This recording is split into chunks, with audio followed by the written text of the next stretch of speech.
结过一样做成一个阵列，而是钉牌子。钉牌子就有点像是这个面店里面，然后挂那个菜单，然后菜单写好之后就打一个洞，然后就把它勾起来。那你就可以想象这些东西它是用钩子被勾住的。那钩子被勾住的时候，你今天要把这一个放到这边来，那就很简单，那就是把原来的这个钩子挂到这里来，对不对？把这个要挂到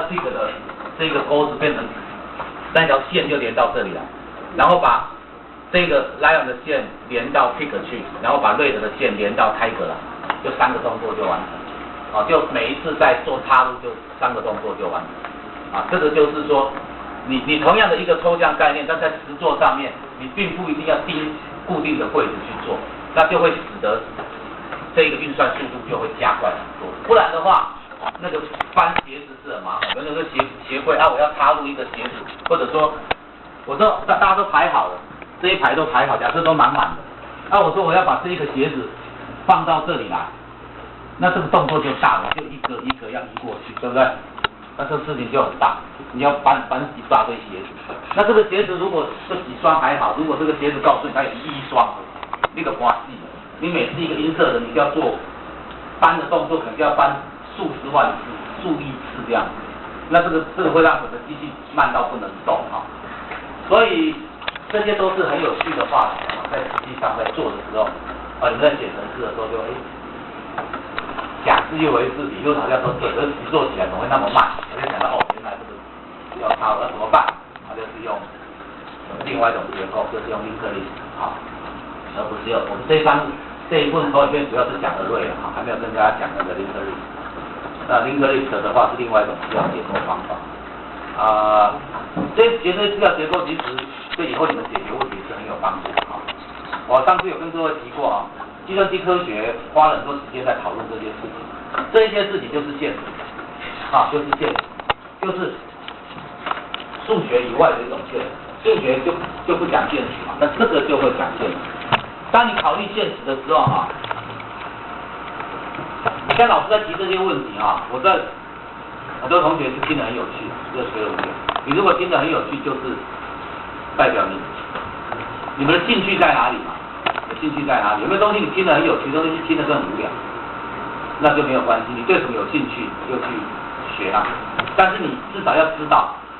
哪些人对这种东西有兴趣，然后你有一天你会发现说我必须要用这种东西，你就该跟谁做就很清楚好吧？这个引申因受的相关的理论是不是都搞清楚了我都不讲实作了我们来看看分析这个分析大概是我比较重视的我们的 n 呢还是一样right 减 left 加 n 就是左边线右边线减左边线加上1，就是阵列的长度。那从1到2个的比，我们先比那个 compare 的次数应该是r 减掉 left 加1平均就是因为你每次抓一个出来你不要往前面比，因为但幸好它是已经排好的了，那所以我们都会假设说它比的次数刚好就只有一半就一半，所以它比较的次数应该 r 减 left 加1你把它所有的然后除以2是一半，你把它所有的加起来因为你第一个可能只要比1次，第二个呢它这个还没有用那个 binary search就是说它插进去的方式还是笨的就用那个 linear search一个比到之后就放进去这样那我们把这个动作从左边到右边重复的去做一遍，所以平均的比较数目你就会得到它应该是2/2加3/2一直加到2/n，那这个当然是结算一下会变成4/n平方加 n 减2那这个方法呢，它的时间复杂度一样是 n 平方，但是大家要注意一点的就是第一次那个泡泡排序真的 n 平方，第二次那个排序法它用的方法是用到2/n平方我们如果后面这2项不看，它是2/n平方，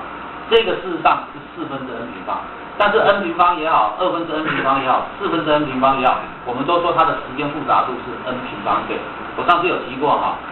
它的意思就是说，当你资料量变2倍的时候，这些演算法花的时间都是变4倍，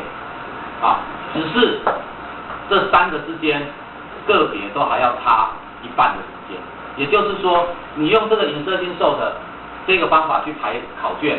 你所花的时间如果不去考虑交换所花的时间如果是考虑比较的时间的话，这个方法会比上面的方法节省1半，然后第二个方法又比 bubble sort 最笨的方法再省1半的时间，略约了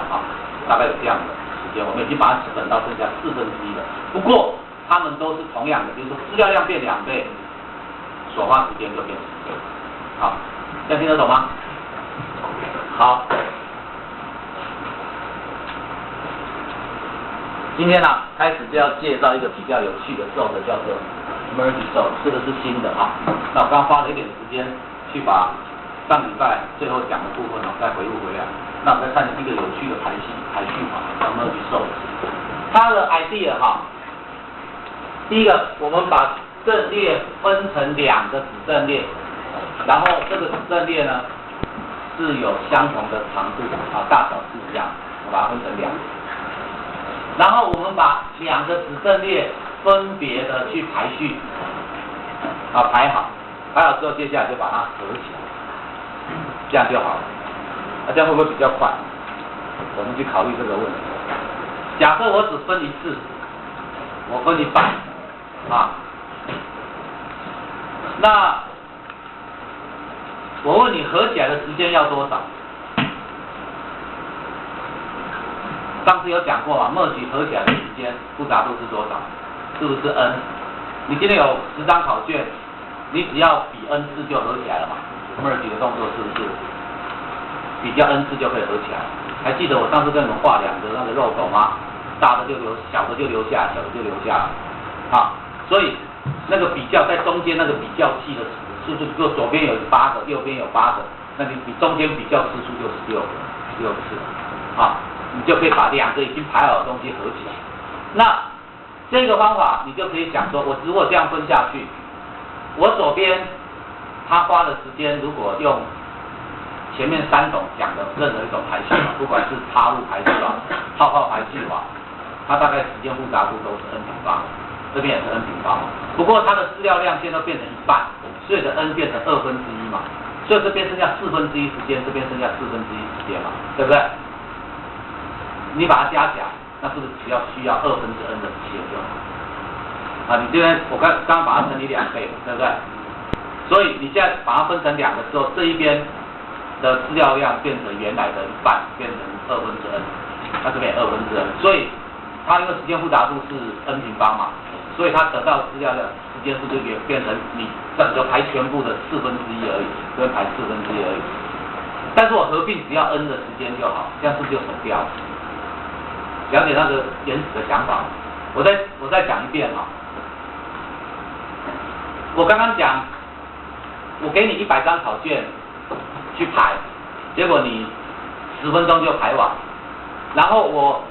就给你我就跟你讲，我就拿了1000张考卷给你，然后跟你讲说多10倍，所以价钱多10倍，我要给你100块。结果你回去突然发现说，你真的去排的话，你要花1000块才划得来我刚才说过，解释为什么？你能不能减少一点损失？你就讲一讲说，你为什么会要花那么多钱？原因是什么？因为你的资料量变10倍，所以你的花的时间应该是10的平方倍嘛？那你不会把资料量再把它变成1/10不就好了？你就是把它切成10份，然后分给10个人做那每一个人花的时间是不是就是原来的1个人做的时间，1个人做100张的时间？你听不？这样懂吗？有人讲懂了有人还听不大懂。就是说，我刚刚讲那个都很合理嘛我再讲一遍了注意听我刚刚讲说，你用那种泡泡排序我假设你现在还只会泡泡排序嘛那你排了，老师拿100给他考卷，拿回去排，结果你花了10分钟把它排完，那好，老师给你10块钱公平会。然后等一下我拿1000张来了，说这1000张也要把它排好，啊，那我该给你多少钱？你说老师这必10杯哈，所以我钱给我10边，给你100块就好，给你100块，再给你奖金多10块。可是回去你才发现，不对呢，因为你所花的时间必须是要10的平方倍，因为资料量变10倍嘛，所以你花的时间10的平方要花100倍时间才可以排完，那就把它加4啊，这样哦 ，OK， 还没有关系啦，为什么呢？你还不会损失太多，不过注定要损失了啊，因为你资料量变10倍，绝对不可能。你现在只要做的事情就是不管了，我就把这1000张考卷分成10份啊，丢给10个人。那请问你这10个人所花的时间，是不是跟你第一次1个人的花的时间一样多？换句话讲，我只要1个人给他们10块钱就好嘛，对不对？那他们是不是很高兴都拿走？不过他们手上已经都排序好了啊，10个都排序好了。那你要做一件事情，就是把这10个再把它合回来就好。你合回来1000张考卷，你只要做1000次就好。我们刚刚讲过 merge 我们已经讲过了 ，merge 的话，你有多少张考卷，当它排序好合起来，只要 n 就可以。所以你一定要有多黑的 n， 就是把1000张合起来所需要的时间。那你要记得哦，100张考卷要排序，所要比对的次数是几次？100张考卷所要比对的次数是100乘以100 n 平方嘛啊，是不是？10000次，10000次你赚10块。现在的话只有1000张，所以我后来给你10块嘛，你还是会赚钱，但是赚不到10块的。我为什么多给你10块？因为我知道，如果你回去用这个merge sort，你还有得救，就是不会损失那么多，你还会赚钱。不过你回去要讲到这个方法才会赚，就是我再找10个人来，我当下包打包，这个叫分而治之的方法啊。那问题就比较有趣一点，就是被要求分那100张的人，他如果又把它分成各10张，再找10个人，他就找人就排10张就好。那他是不是可以赚更多？因为那10块绝对可以支付那一个东西，他再把它分而治之嘛。因为最主要的有趣的地方就是在那个 n 平方啊，你把 n 把它弄少了，你就变成根号 n 的问题了嘛，就可以再切下去。所以这个方法发展到极端之后哈，我们的方法就变得很简单了。我现在的举个例子是分10份，这个是分2份，你就2份分下去，然后个别把它排，然后最后把它合起来。脑袋里面把这个方法想好了，我们现在用2、2的比较好谈哈，10个当然也可以了哈。分2份的方式怎么做？比方你有100张考卷要排，或者讲我举一个比较极端的例子，假设我有64张考卷要排。那我是把它分成2份，各32，要了解吗？各32份。那对你来讲哈，你所要做的事情就是我把它分成各32份，丢给2个人去做，然后你就把这32把它合起来，加起来就64了，你只要做1次啊。那拿到这32的人怎么办？再各把它切一半。分别是16份，再交给下2个人，那就变4个人了哈。再做这4个人拿到16份吗？再各把它拆成8份，再丢给下面的人，那这次我们就有8个人在做了。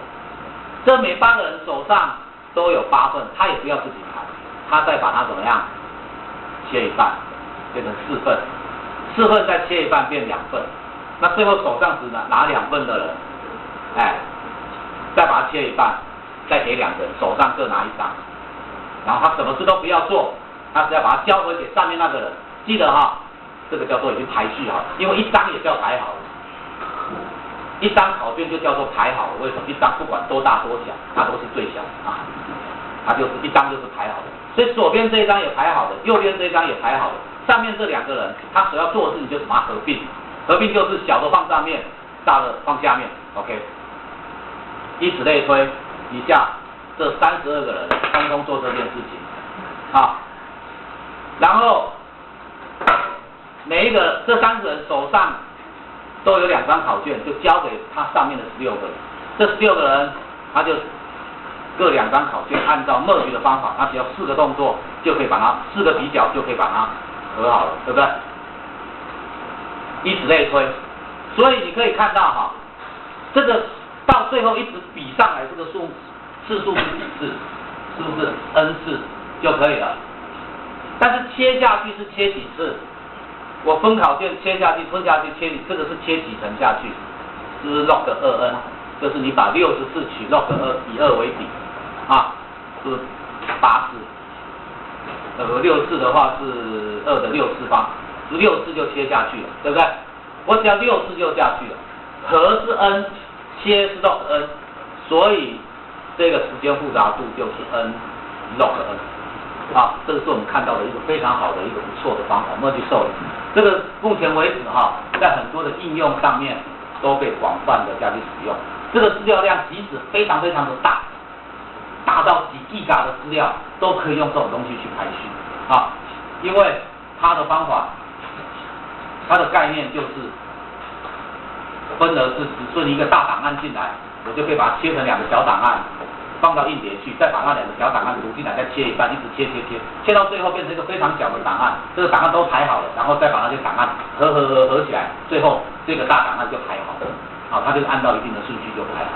好了，速度又非常非常的快啊。好了，我们看一下它的那个，好，这边有告诉你哈，这个叫做 divide and conquer， 这就是分而治之的方法。这个策略哈。我想我们常常提哈，我还记得我们在讲那个结构化那一部分也看过这个题，对不对？就是说你把一个大问题切割成小问题，然后去解决这些小问题，然后把它合起来，它就解决。我也劝大家说，你们在学物理学、学数学也好哈，这些方法一定要做哈。像我在写程式，我会写一些很大的。但这些很大的是不可能就坐在那里，然后什么就写起来，还是一样哈，要把它切割，然后就打走。但是怎么切，就是很有学问的部分哈，观念是简单的哈。什么叫分而治之的策略哈？它是一个非常有效的方法，对解决问题来讲，这是一个非常有效的一个策略哈，一个策略。那当你要解决一个 hard 的一个 problem， 一个比较困难的问题的时候，你就把这个问题切割成2个或者多个比较简单的子问题，然后把这些简单的子问题分别的去解决，解决完之后再把它组合起来，把它砍半成，好，砍半成它的答案。这是它的 algorithm 哈。那演算法过程你们还是自己看哈。我们看那个 animation 的部分哈。你看哦，假设这个地方是0到8哈，那 left 是0 ，right 是8，代表9个资料。那我要排序怎么排？第一个动作，如果你的 left 跟 right 来的小，好，在这里哈，0比8来的小，那我就让 n 就是它的中间，啊，那就等于4哈，等于4。然后接下来把它从左边排到右边，把它排好。好，那我就假设这个就排好了哈，那已经排好了。然后接下来呢，把右边排好，右边就把它排好了。所以以这个为中间，左边排好了，右边排好了。然后接下来把它合起来，做一个 merge 的动作哈。所以就把它给 merge 起来，啊 ，merge 起来 ，merge 起来就是左半段跟右半段，然后两个比啊，就把适当的位置把它做交换哦。这个有一个 merge 的演算法，前面有讲过，合起来就变这样 ，OK。然后接下来把它拷贝回去，把它拷贝回去 ，OK。结束，这个把它释放掉，原先那就排好了。好，目的就是要把它排好。所以哈，这一个我们称它叫做 outplace 的方法。所以 outplace 就是说，你在排序的过程里面，你必须要借助一个多余的空间来处理，啊，这个叫做 out place。有人也在发明说 merge sort 是不是可以做 in place？ 也有人想出来一些聪明的方法，也可以去做 in place， 就是说我不需要额外的空间，或者我需要很少的额外空间，我就能够去做 merge。那这个不是我们的话题了哈。我们看分析哈，你那个 n 呢，比较的次数哈，一定要 n 次，这个是在合并的时候哈要做的。那你的比较次数哈，抱歉，我们直接看结果，因为我刚才有解释啊，但是每一个人算的方法不大一样哈。我们去看它的结果哈。来，当然上面的证明啊，一般真正在学计算机科学了哈，从这个课概念就好哈，我没有不需要把它讲得太细。真正计算机科学哈，他们基本上要算这个复杂度的时候哈，他们是要很详细的去计算说最好状况是怎么样，最坏状况是怎么样，它平均状况是怎么样啊，然后最后要拿那个平均状况来算出这一个演算法的平均的时间复杂度是多少。好，那我们刚刚我刚刚有用比较粗略的方式去推了哈，那大概你可以看到它是 n log 2n 哈，时间复杂度一般就写成 n log 2。好，这个是时间复杂度。我们到目前为止的演算法都是 n 平方，就只有这一个哈是可以达到 n log n 哈。但是它还有一个空间复杂度是 O_n。什么叫空间复杂度？也就是说，它还需要一个额外的空间了哈。前面3个演算法都不需要额外的空间，这个需要一个额外的空间来做哈。所以空间复杂度是它。好，刚刚的那个 merge sort 的，不然那 idea， 还有其他的有没有什么问题？好，上次我们为了某些同学浪费了一些时间，不要再让我再浪费那些时间，你们这样每个礼拜都这样搞，这样不会痛。好，刚刚那个 merge sort 有没有什么重大的想法？我大概最近大概这个礼拜了，写了一个 merge sort 啊，它叫做 external sort， 这个比较不同就是比方说像你们的记忆体只有，你的电脑的记忆体可能有500 MB 啊，真正可以用的记忆体，实际空的记忆体可能是比方说200 MB 或250 MB，但是我如果要你排的档案是40 G 档，那老师怎么有可能一个档案40 G 档？当然有啊！如果今天我这个资料库建的是全台湾的所有的指纹啊，那你今天处理的那个电脑可能就是刑事局的电脑，然后人家就要你发展一个软体，然后希望你能够很快的在最快时间里面把你的指纹又找到。那当然我们会在影像处理上面会把指纹先分成各种不同的类型等等的归类哈，然后给它一些重要的号码。那这个就是排序的问题了。那你这样排好了，你才有可能找，因为你找的资料可能不是1万笔、2万笔，你是可能1000万笔、2000万笔的指纹库啊。它这指纹库可能都是一些指纹的特征啊，跟手指头的指纹特征。那这个资料库量会很大。那你今天怎么在很短的时间里面，你不要说有啊，我写了一个程式，老师我会写程式，我用bubble sort先把它排好，然后呢用 binary search， 用那个 linear search 从头到尾慢慢找，总有一天电脑就会找出来，没有错啦。你找到那个人已经是300年后的事情，电脑开始跑，300年后告诉你这个指纹是谁，然后一找。就所有的刑事人员就到他墓上去找，伪王公我已经抓到了，这是没什么意义的啊。所以时间很重要啊。我在讲资讯科学的东西，就是不要打高空，就是你做东西就是要有效。比方说你今天写一个程式是要分析气象资料的，你不能讲说我今天把气象资料都输进来之后，我写的程式要3天之后可以算出明天的气象预报。我要那种气象预报干嘛？你3天之后告诉我说那个风浪会有8级，不要出航，结果人家已经都淹死在那里了，你才跟我讲说，我3天后有算出来明天的气象是怎么样？你那东西一点用处都没有。但是数学家可能不大会去想这些问题，理论的不会去想这些问题。你们这边绝大部分的同学以后都会走实务，因为理论的说真的赚不了什么钱，在台湾。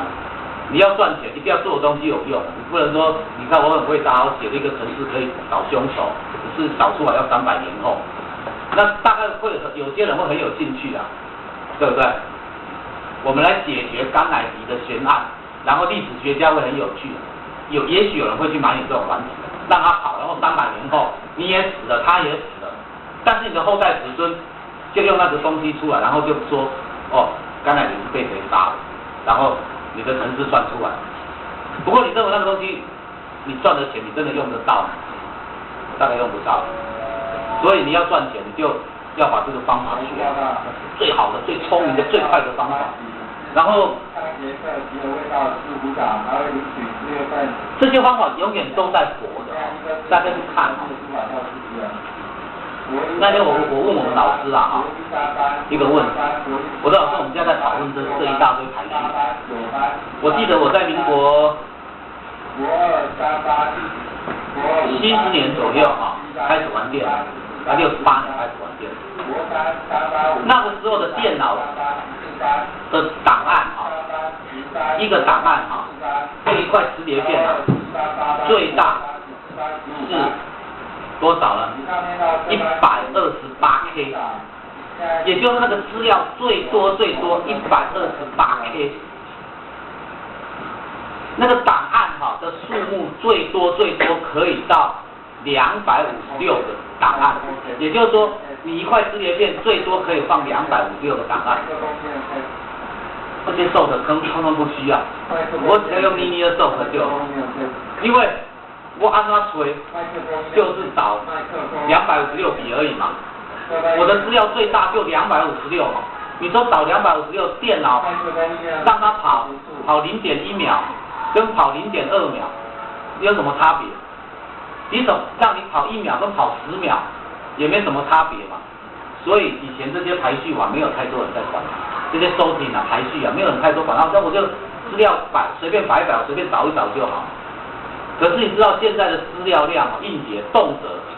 就是几百 G， 就是几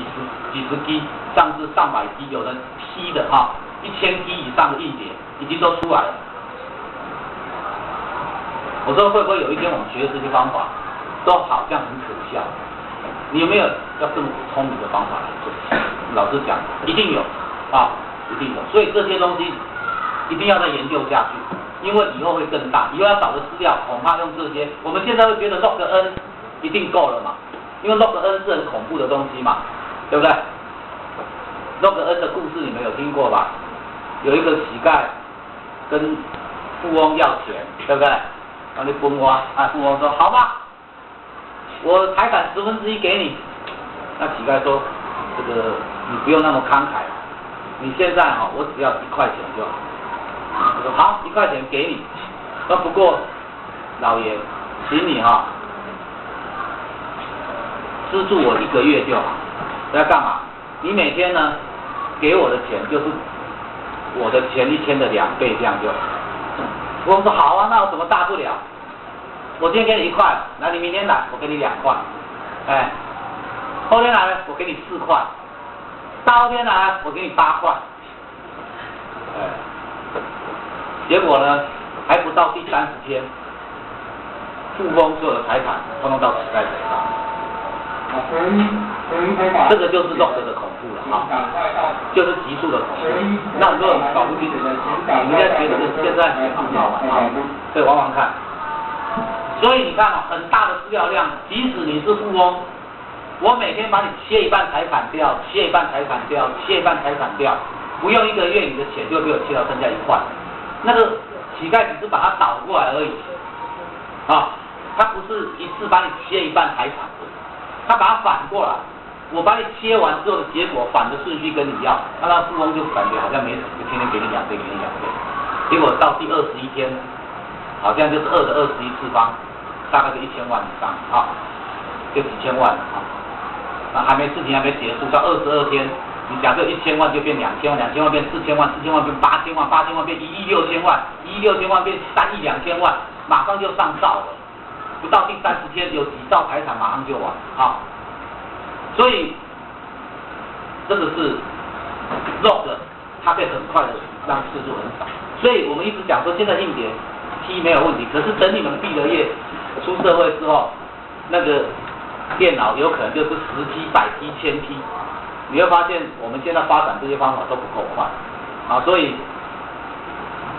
有人就在开始动脑筋了啊，怎么样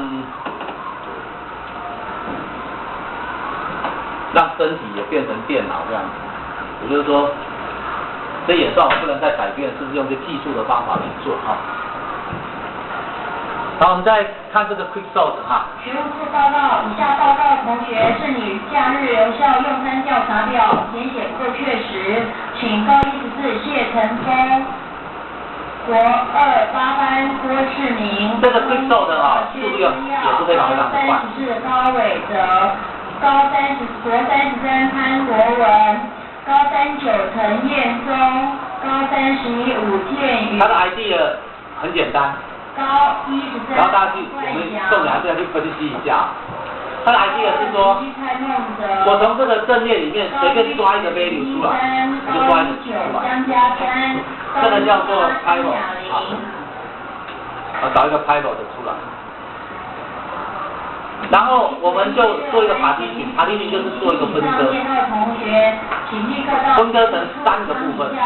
好，以这个 pivot， 然后就把它分割成3个部分。在阵列的左边，就含这个值呢，比 pivot 要来的小于或等于 pivot。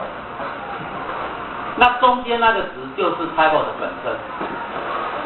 那右边的值都比 pivot 来的大。想法就这样了，啊，就是我就随便找一个出来，左边的都比我小，右边的都比我大，那我就在中间。那左边的这一堆呢，反正比我大的都塞到左边去了，我就把它扫描一次，比我大的我都把它塞到左边去啊。比我小的我都把它比我小的塞到我左边去嘛，比我大的都塞到我的右边去。然后我就不管，我就让你们自争。那你们自己呢一样的，任何人选就随便再找一个出来，随便选一个出来。然后呢，比你小的就到左边去，比你大的到右边去。同学，请利用今天早上时间到学务处实施复检。以此类推。直到你只剩下一个了，你就发现左边也没人，右边也没人，啊，这样了解这个方法吗？好，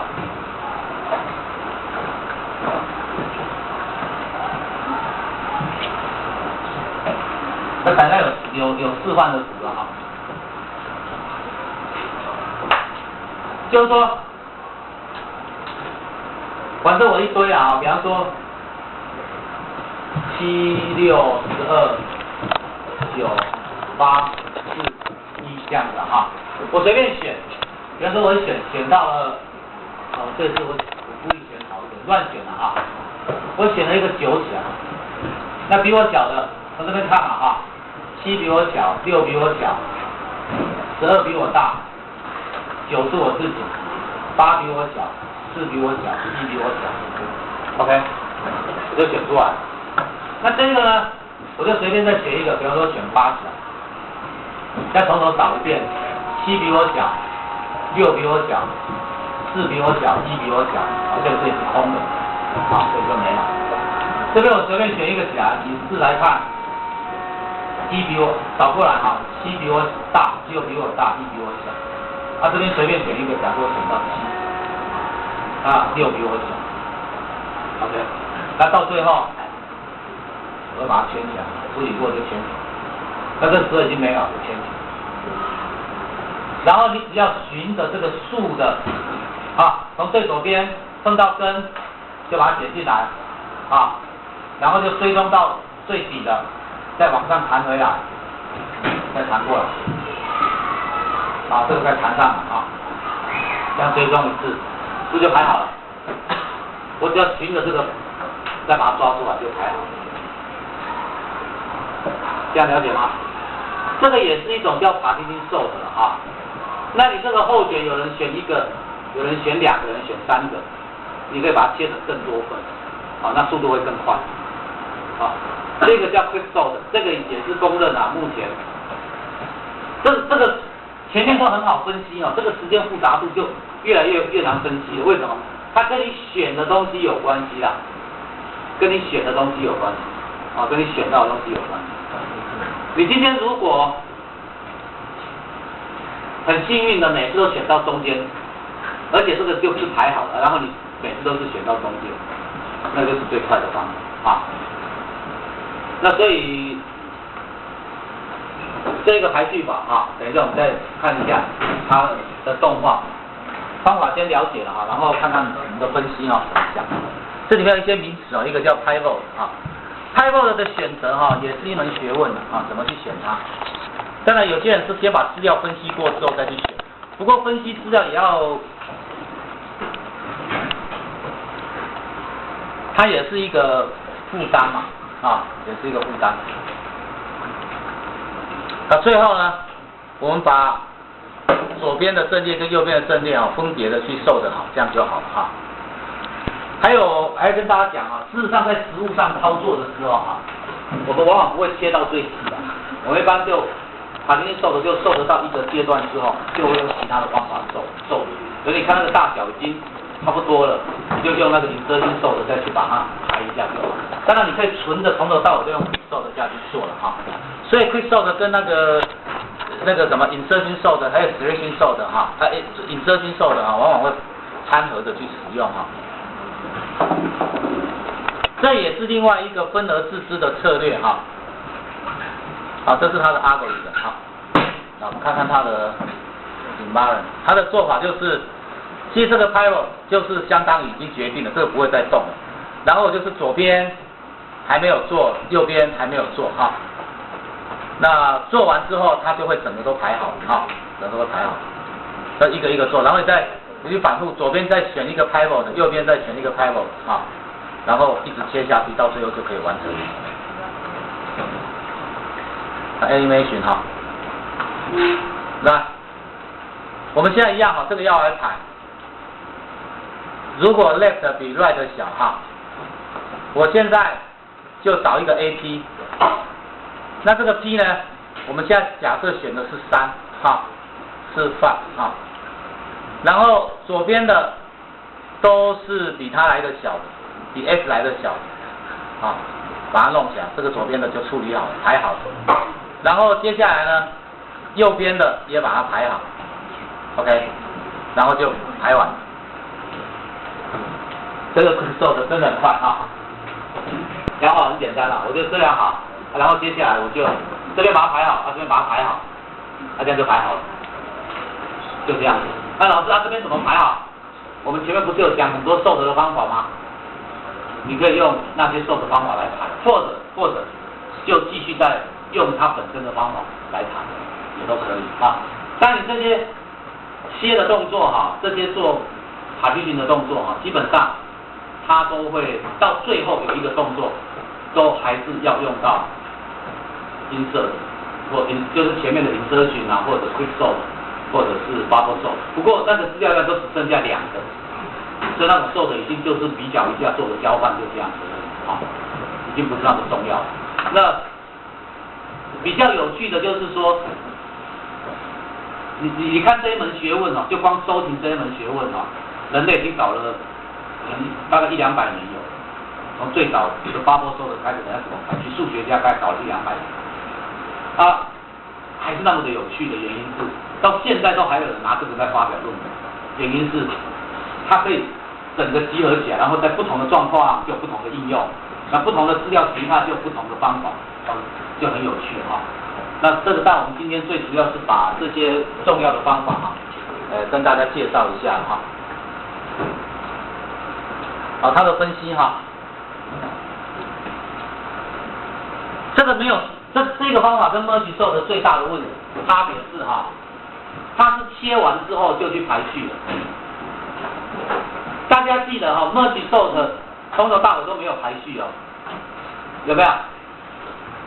？merge sort 从头到尾都没有讲排序的问题 ，merge sort 从头到尾它就一直切到最后，它自然就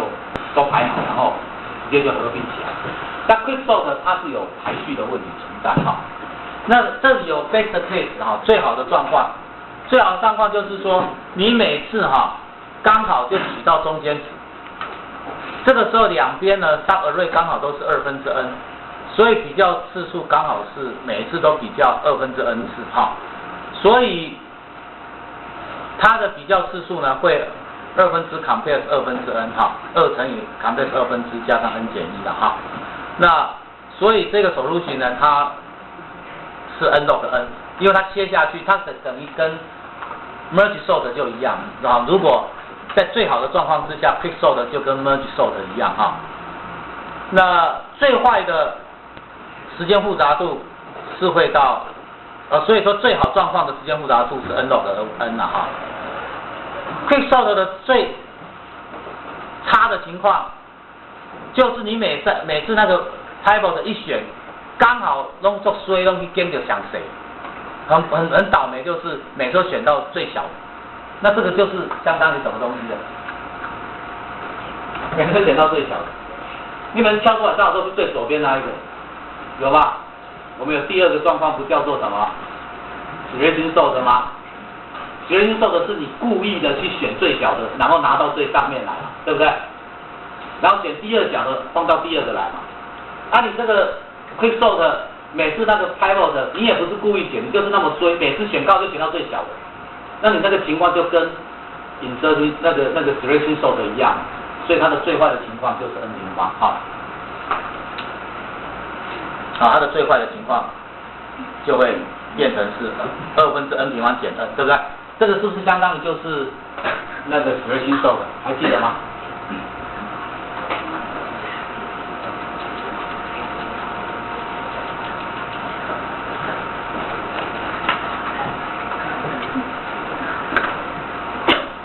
有没有？是不是这个？selection sort 哈。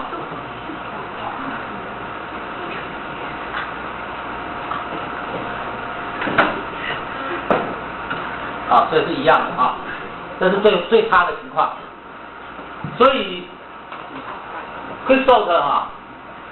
它一个是合法语文合法语文。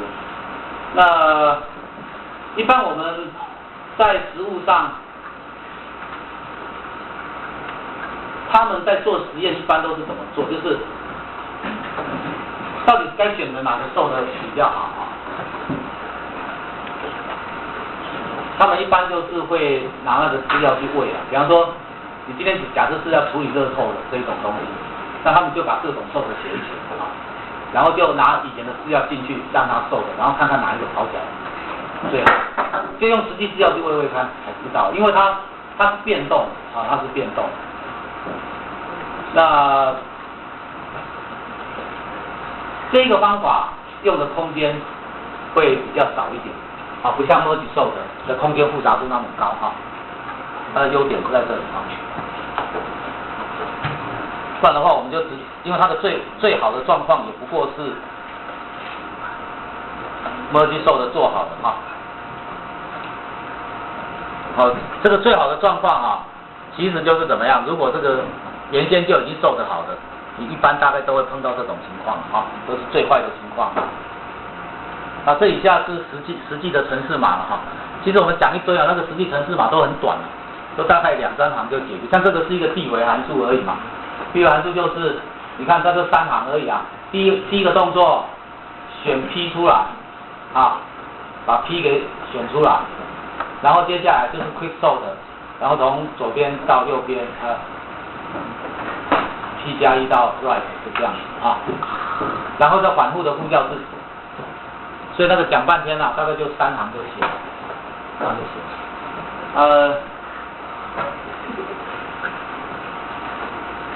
recursive 我们在教C的时候有教过啊，针对写程式有兴趣的，多把那个 recursion 多花点时间去搞懂，迟早要懂啊。recursion 就是这个函数会呼叫自己嘛，那今天传3个东西进来，它只是你每次都在改变嘛，所以你看看那个这个 sort 我的意思说，你看前面那个在讲概念的时候3行，它写出来就3行，就这样。这写程式真的那么难？应该是非常简单的事情。然后它就是那么的神奇非常神奇。它就是把资料这样丢进去之后，它竟然可以完成。这其实要搞懂它那个你们那个学姐要去推荐教他自工他自己一个人没有信心为什么？因为他说我程式写得不好。不过据我所知，你们那学姐她数学非常强。我要讲，其实对自工人来讲我们要的恐怕不是你会去靠这些程式写的，而是你的数学你要跟教授不要去，你跟程式不好，你还要写一堆程式码给教授看，说教授这是我写的程式，那你这不就是自负欺管？我说你应该多去谈一点你的数学。你看这背后要搞懂，事实上都是数学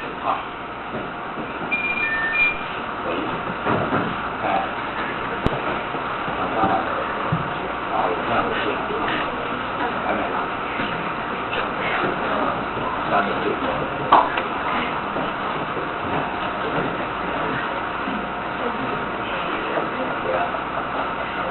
校长这校长是吧？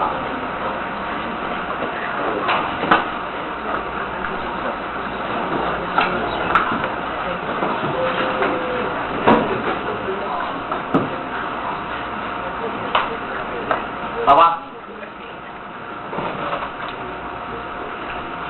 那实际的 implement 我可能要从头讲起这个都是实物了那我们把这个图比较一下，把我们现在讲的这几个 sort 讲一下，还有跟大家讲这些 sort 并不是所有的 sort 都在里面的只是提到这个是比较常用的它比较容易了解。其中还有一个很有名的叫谢氏排序那个非常有趣对不对？那这里面并没有把它列进来。这个叫选择排序法，这个叫插入排序法，这个叫合并排序法，这个是快速排序法。比较的是次数是2/n平方、4/n平方这两个还有泡泡排序法，泡泡排序法是 n 平方所以你去看这个次数，它大概还可以省那1/4的时间。这个是 n log 2n 当然资料量小的时候，可能这个会比较好你可以自己去算一下资料量少的时候不见得它就好，因为你如果把这个线把它画出来，那可能他们会再有像这个的话，它可能是这样的曲线这种它可能是这样的曲线，对不对？一个可能是这样弯，一个可能是这样弯这个 n 平方的话 ，n 平方应该是这样的线它会上升的非常快。这个 n log n 的话是刚开始很大，但是它一下就会降下来，然后就变平了大概会这样的线那这些大概都有固定的 compare 但是 quicksort 的话，它会在最好的状况是 n log 2n， 最坏是2/n平方那问题就是拷贝的数目拷贝的数目其实就是搬动的次数搬动的次数的话，这个是2/n，这个是4/n平方那你可以看到这个搬动的次数，在某些情况之下，可能这个会变得很糟糕那这个是2/n log 2n你要比较它们好或不好，最好的方法就是把图画出来然后去分析 n 到哪一个量之后，你会选择哪一个比较好那这个的话，就会发现说，在最好的情况之下，它拷贝的数目是2/n的 log 2n， 然后最糟的情况之下，它根本就不去比较，所以这一个方法跟这一个方法比较起来，你可以发现说没有错，这个看起来比较的数目比较多，但是要搬动的次数这个却是比较少。好，所以真的合起来是不是会比较高？很难讲啊。所以实验复杂度这边通通列出来了啊，实验复杂度 n 平方 n 平方 n log n， 这个是 n log n 到 n 平方到 n log n 啊。空间复杂度这个都没有空间的问题，所以这个叫 in place。那这个呢叫做 out place，out place 的话这个 on。这一个 quicksort 的哈，你可以看到这两个看起来好像都是最好，对不对？但是这边用的时间是 on， 是空间是 n， 但是这边用的空间是 log n 而已，所以这边所需要空间是比较少的啊。那 quicksort 虽然在这里有省到了，但这边要用到一些空间。如果是以这两个方法去比较的话，这个方法跟这个方法去比较的话，是这样。所以你能告诉我哪一个最好？你从这个表的分析就可以看出来，并没有哪一个方法是最好。因此，真正的学问从这里开始啊！真正的学问并不是把东西排出来，大家真的在比的，就是在于说，你这些东西都分析完了，然后你告诉我，根据你这个应用，你要我写的层次，用哪一个会比较好，才能够事先判断得出来啊？这个就是大家去比较。更厉害的人讲的可能不是这样，你们有没有更多的 idea？ 我们都这样刺激大家，你们学这些东西学到这里，当然从这些表去分析，当然会跟你到底有多少资料量有关系，你的空间是不是够大？空间就是你的硬碟或记忆体是不是够多哈？然后你的 CPU 是不是够快？你是要在一个比较烂的 CPU 跑呢，还是比较好的 CPU 跑？你的空间是不是够宽裕呢？啊，这些问题都存在，还有你的资料量本身哈。那这些因素都有的时候，有没有更好的 idea？ 想想看，这个都是以后你们要做科学家、做研究人员、做工程师要有的创意点啊。你们都学过了这些东西了，我们现在假设我们这是一个 team， 我是你们的 leader 啊，你们不要把我当作是老师。你就假设你们现在都是领薪水，你的下个月的薪水多少，就会在我这一个技术通报里面讲完之后，然后你提的意见，可能就会决定你年终奖金到底是拿到0元准备走路，还是会拿到10个月的公司100张股票啊？你的价值在什么地方？我们公司现在就是准备要去标一个案子，这个案子如果标成功了，我们公司今年可以多赚3亿。但是来竞争的厂商是微软、IBM、宏基，都是那些大厂。他们里面的人有些是台大、清大、交大毕业的，有些是伯克莱毕业的，有些是斯坦福毕业的，他们每一个人都很聪明。我们现在要做一个东西出去跟他们比，而且我们要赢他们。我已经告诉你，所有的资料我都告诉你了，而且我们的资料变动范围很大，甚至这个是美国国防部给我们的一个案子。那这个案子呢，它里面的资料量变异性很大。他们要比的基准很简单，就是把他们资料喂给我们的程式，比看看谁先排出来，排出来的人。我们公司那一家公司会多赚3亿的美金，你个人公司会发给你1亿的台币的奖金。电子新贵就这样来了哈，你有没有本事拿这1亿？大家开始去想，这些旧的方法都不要用，因为你会所有公司的只要字行换的，每个都会，你有没有好的创意，把它排得更快？对，你只要提创意就好，反正这么多工程师哈，你只要把创意提出来，我们自然会有人会把你的创意变成一段程式。你的 idea 在哪里？年轻人的 idea 就在这个地方哈。你们想到，给你看，让它更快。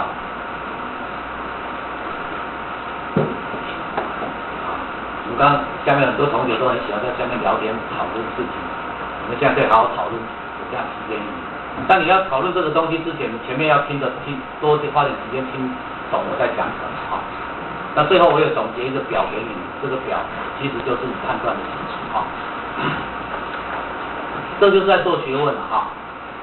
这是在做学问，不是考试啊。以后你们毕了业之后，没有一个老板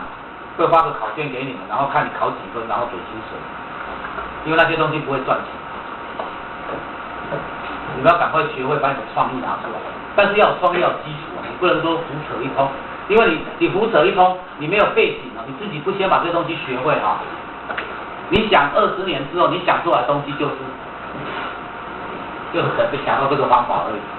你自己门关起来在那边讲20年，你可能只想到一个特定受体，这根本毫无竞争能力。但是你可能听老师的课听2个礼拜，啊，为什么？像我们现在每个礼拜我一定要去听演讲，因为那些演讲就是他们都是做很多研究，那这些研究都是最顶尖的。你只要听完他的，你就少想10年，人生没有几个10年。你听3个演讲，就看呀，你个读册读3，自己在那边摸索摸30年哈。所以这些课为什么我有时候你们都不听，我都觉得很可惜哈。因为这些东西你听了，让你少读10年的书。而后有些人会赚大钱，有些人赚不到钱，其实关键都在这里。对啊，老师有时候在传承就是说我去读懂，我回来教给你。也许机会我自己会拿到，但是如果传出去，机会也许就是我学生拿到，就我们台湾人会拿到。如果我们都不教，每一个人都关起门来自己会就好，我自己读懂，我自己把门关起来，我自己会。那我要碰到那个机会可不大，我把它散出去就很多人。很多的机会。这个问题其实我有讲过了，我称它叫做duct sorting。duct sorting 就是说，我能不能在前端里面去好好的分析一下，在某些情况、某些资料有哪些特征的时候，它是适合哪些排法？那事实上，你知道在排序的时候它是有很多phase，很多项，也就是说，你看我们在做merge sort 的时候，可能切到某些大小的时候，它可能会用到 pixel 的，可能也就是说，你可以把这些合并使用。那合并使用的话，也就是说，我可以根据我的资料的特性合并使用。可是这句话讲的是对啊，根据资料的特性合并数种排序方法去使用。但是根据资料特性这几个字就很有意思。你能不能发展一套方法去导出资料的特性在什么地方？这个要透过现在很热门的一个技术叫 data mining， 叫资料探勘。你透过 data mining， 你就可以去 analysis 这些资料，然后随时的去动态dynamic 的去找到这一些不同的方法，然后去组合。这个应该会，而且这个方法如果发展成功了，会很多人都用。不过这就是一个理想，但很多人会告诉你说，你这理想有了，可是你要做出那件事情出来，是很难是很难。原因是你怎么会知道哪些方法适用，哪些特征会适用哪一个东西？那你就要去读很多的书，看很多的资料，做很多的研究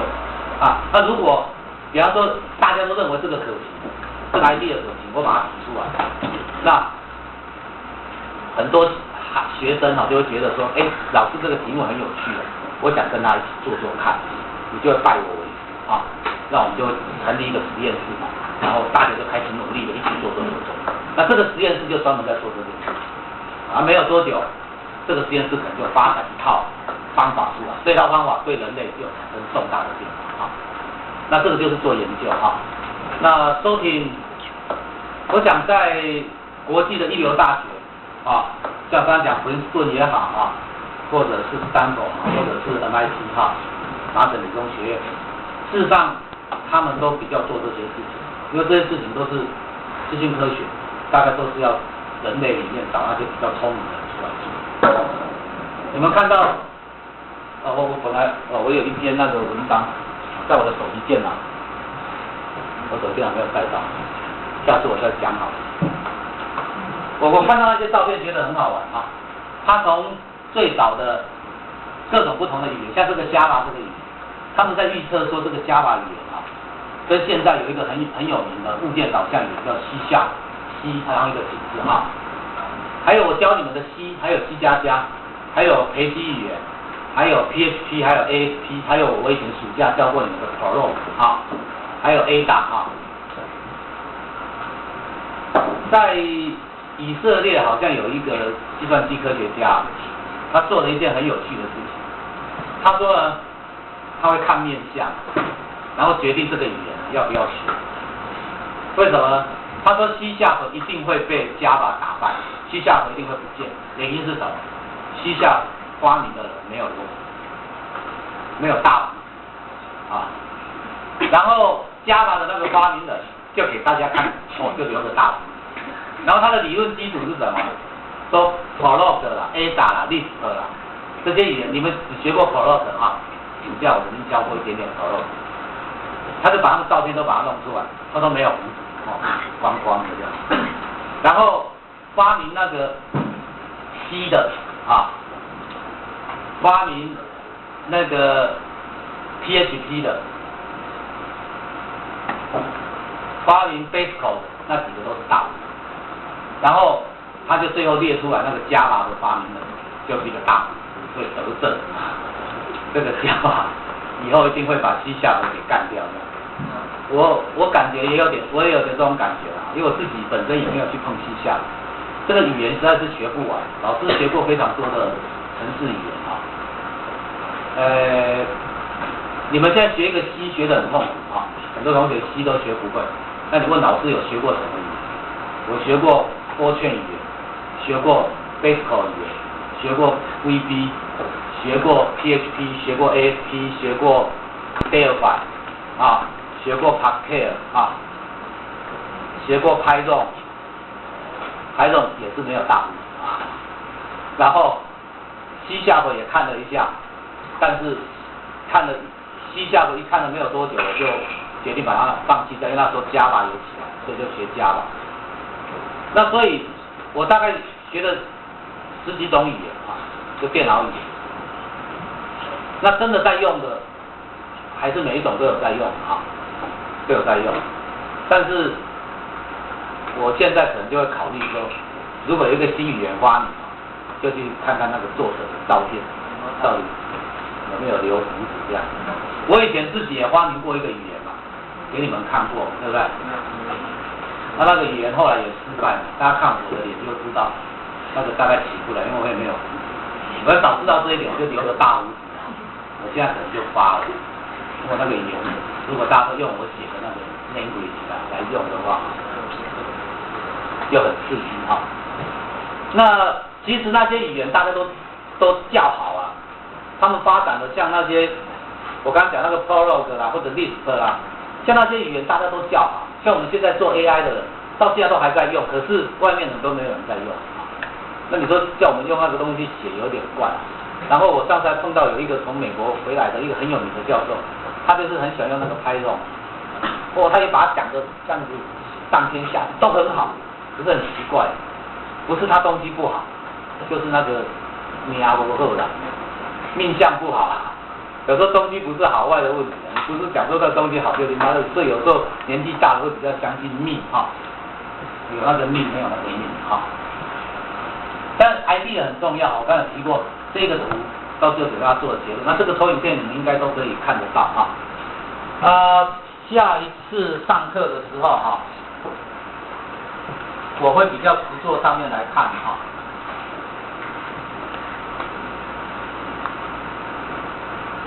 这个是 array， 因为 array 我们在 C 有讲过了哈。那大概基本上会直接看程式嘛，然后来看看直接 C 的话怎么样，Java 怎么样做？因为 C 的部分我们有介绍了啊，所以我们是不是就从这个 array 就是一些 general 的，然后下面我们会有一些 Java 的语法，然后我们再举一些例子，那你就可以在做这些东西的时候，你也可以用 C 做，也可以用 Java 去做哈。我会预告一下下一次我要你们做的东西哈。原则上会要你们去 implement 的 bubble sort 或者是 quick sort 或者是其中一个 sort 去实做出来。我会要你们读进去一系列的数目字，它要你把它排好，然后你要告诉我说你的比较次数是有几次，你的交换次数是有几次，那我会核对你比较次数跟交换次数对不对？好，那你不要给我写个程式就代公式啊，我会再去看你的程式嘛。对啊，我问你说，因为理论上哈，比方说我今天如果要你去写那个。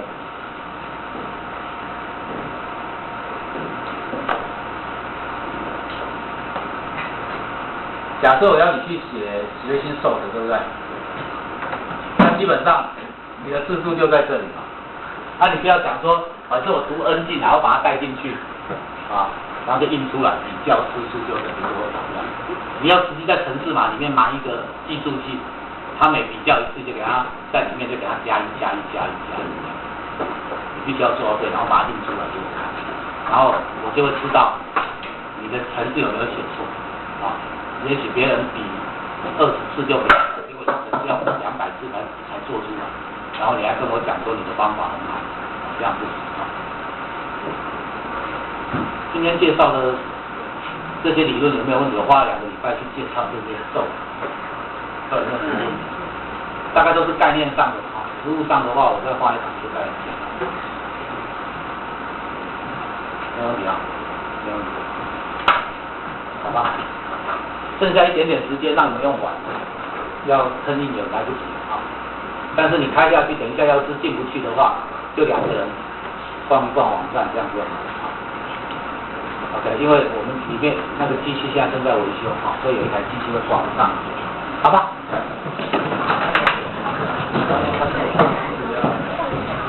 辛苦了，辛苦了，辛苦了。